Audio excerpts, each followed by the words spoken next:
Korang tengok ni korang, dekat depan kompleks Bukit Jambul Penang ni. Ini hotspot terbesar Mini Dakar, Bukit Jambul Penang.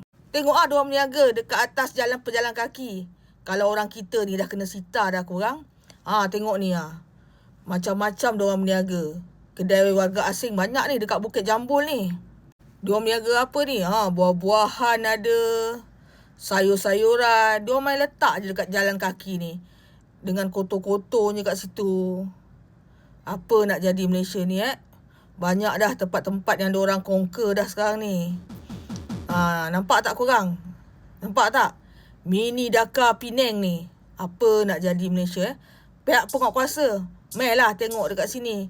Apa nak jadi? Apa nak jadi?